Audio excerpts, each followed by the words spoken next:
سيئات أعمالنا من يهد الله فلا مضل له ومن يضلل فلن تجد له وليا مرشدا وأشهد أن لا إله إلا الله وحده لا شريك له وأشهد أن محمدا عبده ورسوله.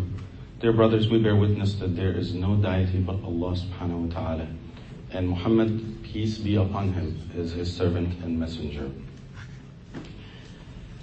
We gather here today so we can talk about something that I feel is important and worthy of discussion. I would like to talk a little bit about القضاء والقدر and what it means and for a Muslim and for a believer, and why this topic is important as well. But before I talk about it, just briefly like to say that people sometimes they ask, what is the purpose of khutbah al-Jumu'ah? What is the purpose of gathering and talking on a Friday? And people, try to answer this in different ways, and they say the purpose of this and the purpose of that, and sometimes they say, they try to be exclusive in what way or not. But the purpose of gathering here is to benefit. The purpose is to talk about what the community needs, to talk about what we need, talk about how we strengthen our faith and cleanse our faith, and how we be better Muslims in this life. So, with that, once upon a time, I was in a war zone, and a little child who was maybe 4 or 5 years old was hit with a bomb and lost his foot or his leg. And it's a traumatizing experience. Traumatizing experience, seeing people getting killed or severely injured for no good reason, for nothing you would be able to understand. Why? Maybe you could have been that 2-year-old that was crushed under a building because of an earthquake, or because of a tyrant who was trying to stay in power and bombing the civilians, like in Syria.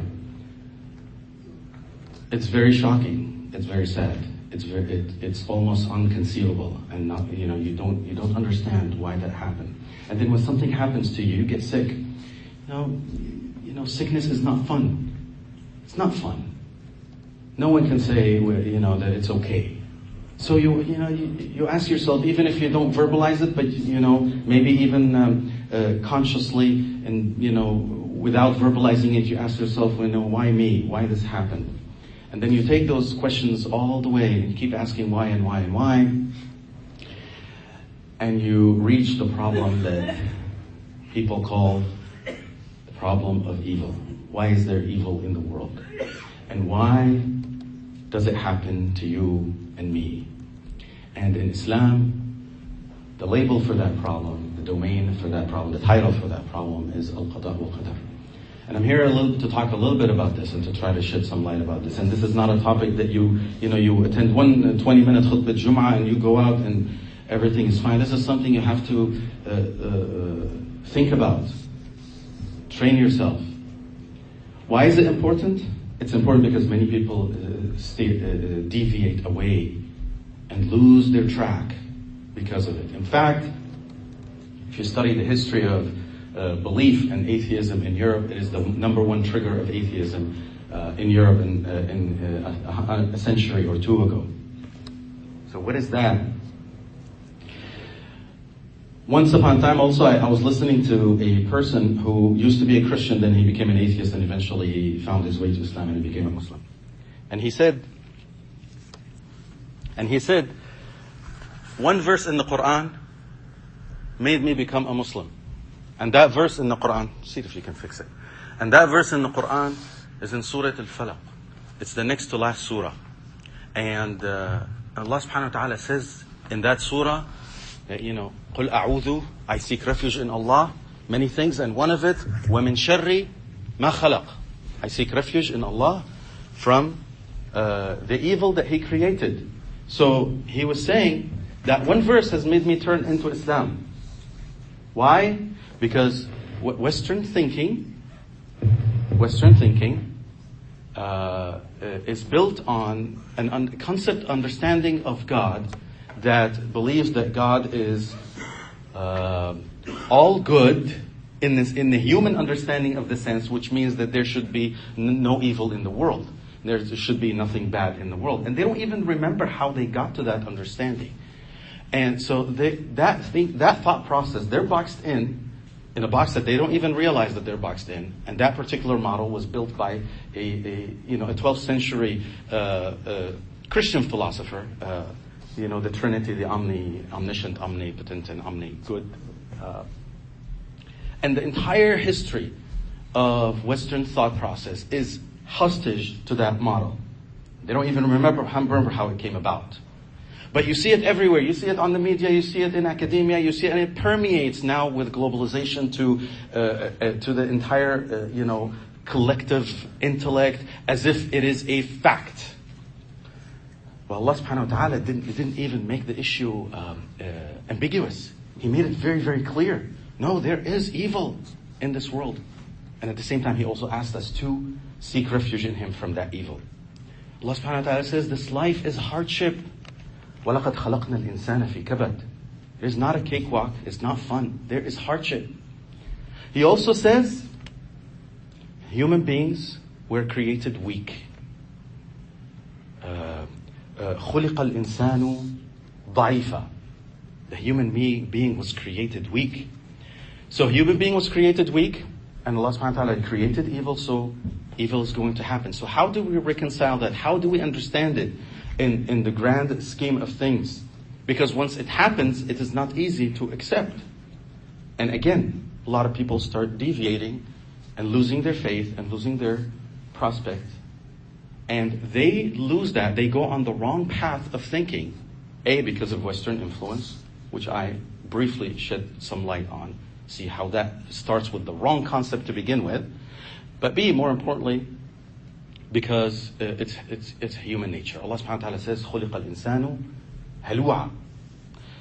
Human being was created dramatic or easy to freak out. هَلُوعًا إِذَا مَسَّهُ الشَّرُّ جَزُوعًا. If evil touches him, he freaks out. Why me? Can't tolerate that. I can't take that, all of that. وَإِذَا مَسَّهُ الْخَيْرُ مَنُوعًا. And if good touches him, he hangs on. Doesn't give. Doesn't want to share. It's human nature. So Allah subhanahu wa ta'ala did not make this issue ambiguous at all. It is the nature of this world. But how do we reconcile this? We, in every situation where there is evil, you name it, if you keep on thinking and pondering, you will realize that life is extremely intertwined, and every good situation is intermixed with bad situation and vice versa. And the more you zoom out the little scope that we live in, the more you zoom it out, the more you start realizing that, it's not exactly as I thought it is. So it's a problem of perspective. Let me give you an example. And this example may sound a little sarcastic, but I don't mean it that way.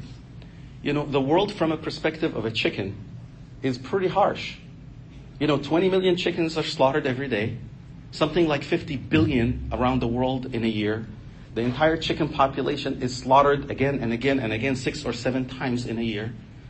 Their progeny or offspring or eggs are a delicacy for breakfast. From the perspective of chicken, it's actually not a good deal. You may get an infection. Is that evil? Is that bad? Is that something you want? Of course, it's not something you want. You may seek treatment. Seek antibiotics, for example, and you kill all this bacteria that is infecting you. That sounds like something good, right? Well, not if you're a microbe. From the perspective of bacteria, it's actually a good thing to have an infection. They're multiplying, they're getting, they're transferring their DNA and whatnot. And if you're killing them with bacteria, that's actually, from their perspective, that's like a really bad thing. But to be a little more to the point of human perspective, even from a human perspective standpoint. Allah subhanahu wa ta'ala says, الَّذِي خَلَقَ الْمَوْتَ وَالْحَيَاةَ لِيَبْلُوَكُمْ أَيُّكُمْ أَحْسَنُ عَمَلًا. He created life and He created death So you will be tested. And actually the verb يَبْلُوَكُمْ, like many other verbs in Arabic, it means tested, but it means tested in a very particular context. It's a test that you have nothing to say about. You did not ask for it. And none of us, chose to be here. We were just thrown into this test. And also يَبْلُوَكُمْ means not only it's a test that you didn't ask for it, there is much, much at stake. And indeed, there is much, much at stake. So it comes back to our perspective. Some people may die in an earthquake or a volcano. Surely that's evil. Well, is it from our perspective? Then, volcanoes also create islands. What's that island in the Pacific? Hawaii was created by volcanoes 5 million years ago. Many continents were created by volcanoes, and it seeds for life. Well, earthquakes, same thing. If you study the geology, you'll realize that is actually a natural event, and maybe even a good event. I'm not a specialist here, but that's what they say, and so on. That's for natural evil. What about man-made evil? Well, it comes with the territory. Allah subhanahu wa ta'ala has given us a choice. It's not a choice if we can't choose wrongly. It's not a choice if we can't make the wrong decision. He's not going to give us a choice and then forces you to make the right decision every time. No. You can keep on making wrong decisions until the day you die. And then you will pay for it. War, for example. Surely that's evil. Surely that's evil. And yes, for people living it, it's a horrible experience. But then you zoom out. Maybe a little bit, and you try to minimize the emotional investment in the issue, but try to see a bigger picture. Many human progresses have happened because of war. Why? Because people are under pressure to perform and find things. And sometimes in war, even bad people with bad intentions that want to do bad things, they create things that generations later become useful. Look at the atomic energy, for example. Obviously it was created, for a purpose of killing. If you were a child in Hiroshima or Nagasaki in 1945, it's bad news for you. Surely that's evil. But, 50, 60, 70 years ago, a X percentage of human energy is being created by that same technology. Well, is it good or evil? Again, it's an issue of perspective. Don't get me wrong. We are extremely liable for our actions. We are 100% liable. But we're trying to understand this evil in the world and how it is intertwined with the mesh of life. So we don't think in the wrong terms. So we don't think in the wrong way. In the way of, Western philosophy style that, leads to discredit the justice of Allah subhanahu wa ta'ala, discredit the justice of God. Because we believe in His absolute justice, but we have a very limited scope. Those who pass judgment on good or evil usually pass judgment on good or evil with very little amount of information available. And what I'm trying to say is, as you add more information to that, you will realize, it's a lot more intertwined than you and I would think they are. So, what are some of the major accomplishments because of war also? Well, antibiotics. Penicillin was invented / discovered, whatever you want to call it. Obviously, it was discovered initially, but then a lot of inventions went into it. At the hospital, things happen all the time. People come in for something. They get sick. That's evil. That's bad. They get involved in a car accident, and then they get tested because they find something wrong that you otherwise wouldn't have found. Maybe a small cancer that you can catch early.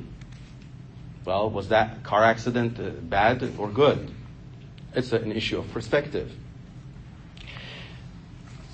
And even if you get into a situation where you don't realize the whole picture ever, are you actually credentialed enough to pass judgment? Because things, you may have a different perspective at events that are happening now if you live beyond the scope of human life.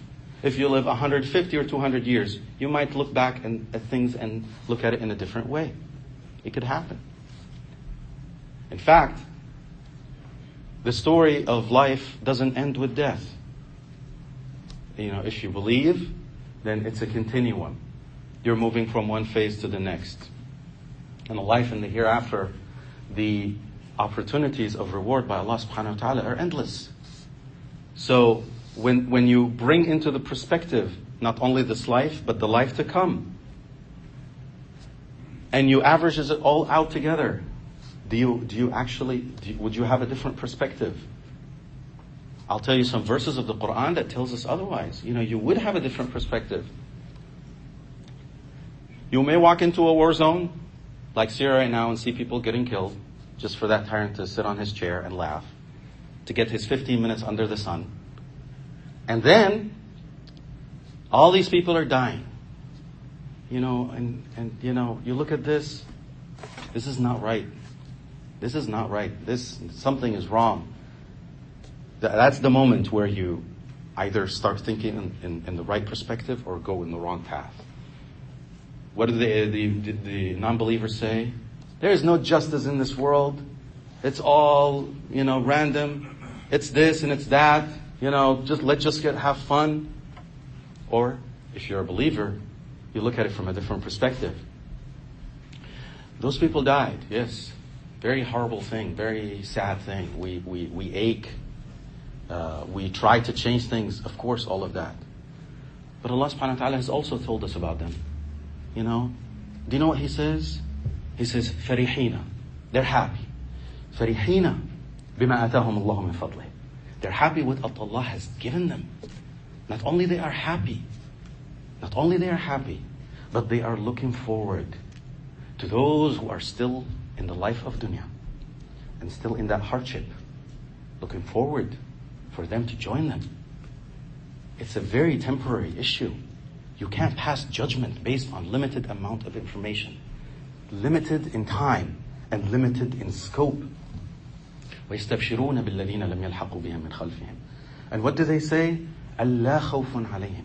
There is nothing to fear. If you're living a righteous life, there is nothing to fear. That fear doesn't even exist in reality, in that reality to begin with. It does not exist. It only exists in your mind. وَلَا هُمْ يَحْزَنُونَ. And they will not be sad. أَلَّا خَوْفٌ عَلَيْهِمْ وَلَا هُمْ يَحْزَنُونَ.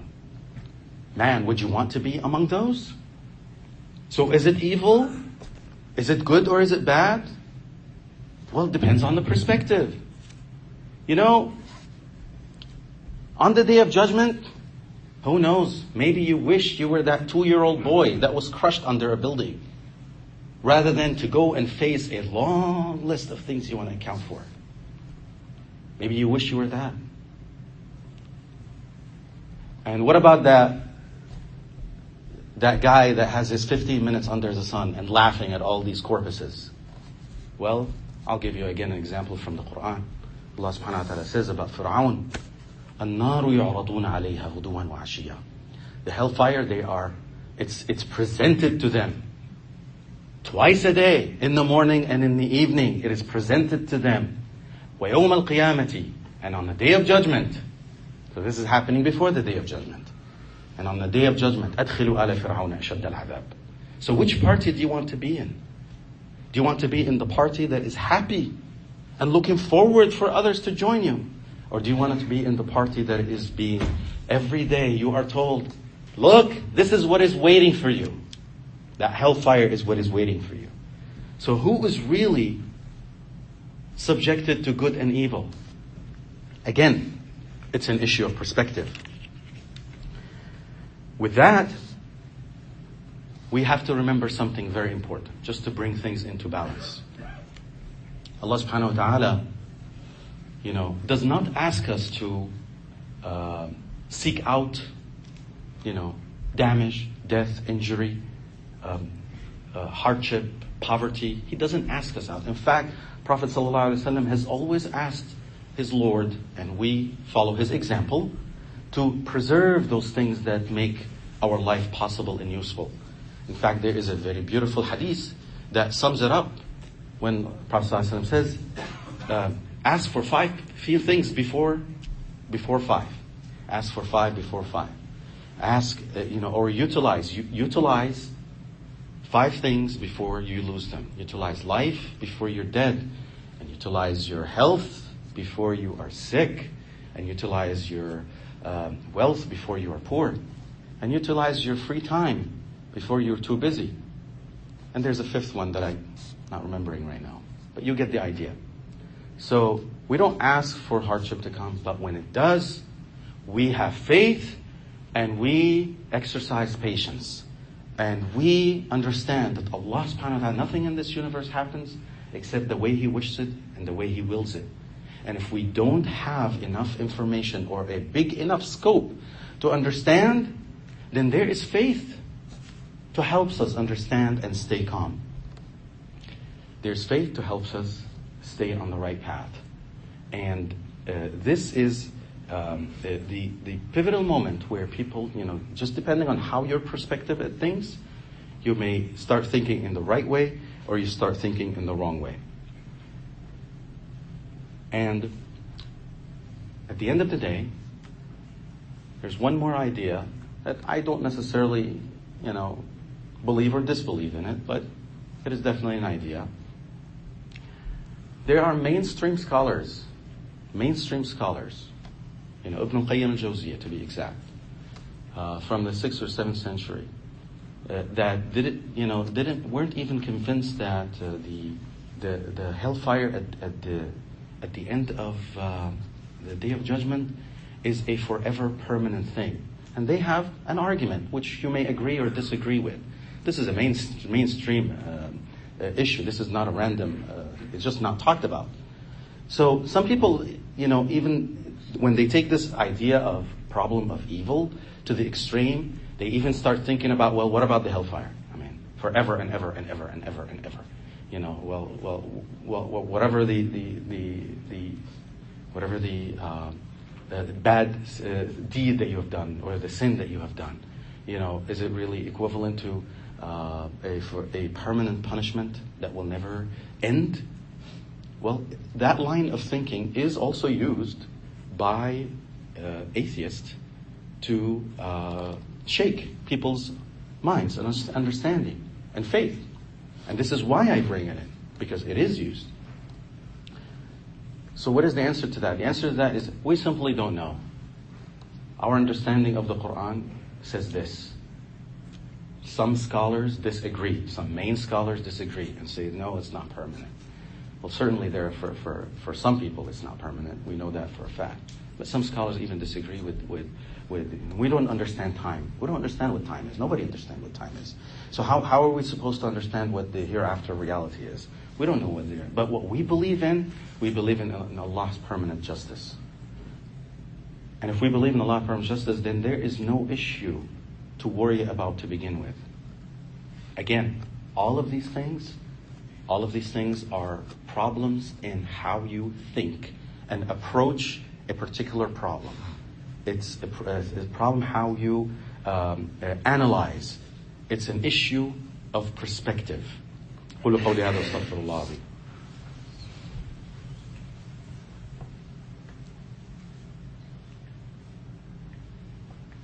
الحمد لله نحمده ونستعينه ونستغفره ونعوذ بالله من شرور أنفسنا وسيئات أعمالنا. Dear brothers, Allah subhanahu wa ta'ala has created us in this life, created good, created evil, created us weak. And those that bring these issues, those that bring those ideas to the surface, I actually believe that they're not bringing it to actually have an actual intellectual conversation. They just bring it up because they just don't want to believe. They made the decision first that they don't want to believe, and then they're trying to make up excuses for it. And then they try to ruin everybody's faith and everybody's belief along the way. But you could indulge in a discussion and ask them, well, what is the alternative that you propose? Imagine a life without evil. First of all, you have to identify what that evil is. Because the more you look at it, the more it's intertwined with everyday life. The more it's a perspective issue. It's a good from one end and it's bad from the other. But let's just say, let's just say you make up a list and I don't want this, X, Y, and Z, 1, 2, 3 in this world. I don't want malaria. I don't want, cancer. And so forth. Well, simply the issue hasn't changed. You don't want these. There's still other things that other people would think that, shouldn't exist in the world. And then you want to delete those, and delete those, and delete those. And then what do you reach in the end? If you take that to the end, what do you reach? Actually, you reach perfection. You reach perfection. You want a world with perfection? Well, that's not what this world is about. You want a world that has absolutely no evil? Okay, nobody gets sick. Nobody dies. Okay, what happens 1,000 years later? Everybody's alive in perfect health. And, all the plants, they never die. All the animals, all the humans. Nothing changes. Okay, what happened 10,000 years later? You realize how that is severely unrealistic. The world is the way because Allah subhanahu wa ta'ala has decided that it is the way it is that way. Our job is to do good in that limited scope of understanding and capability and resources that we have. And to have sabr and patience and faith in those things that causes us inconvenience and hardship and sorrow. And to remember that it doesn't stop here. It doesn't stop at that phone call you get from the doctor telling you have cancer. It doesn't stop at that child that you lost. It doesn't stop at that car accident that you had and you're paralyzed. It doesn't stop at the bad news of war coming from another place. Lives keep going on. And after we die, it also keeps going on. And then the bigger picture starts to come in. And maybe you will come one day and you will be so embarrassed in front of your Lord that you were just rebellious. You're just rebellious. That's it. You were like a little kid that didn't understand exactly what is going on and just kicking right and left. So that is the purpose of faith. May Allah subhanahu wa ta'ala makes me and you from those who become happy and those who do not have anything to fear and those who that will not be sad. اللهم اقسم لنا من خشيتك ما تحول به بيننا وبين معصيك ومن طاعتك ما تبلغنا به جنتك ومن اليقين ما تهون به علينا مصائب الدنيا ومتعنا اللهم بأسماعنا وأبصارنا وقوتنا ما أحييتنا واجعله الوارث منا واجعل ثأرنا على من ظلمنا وانصرنا على من عادانا ولا تجعل مصيبتنا في ديننا ولا تجعل الدنيا أكبر همنا وثبتنا يا الله وأقم الصلاة.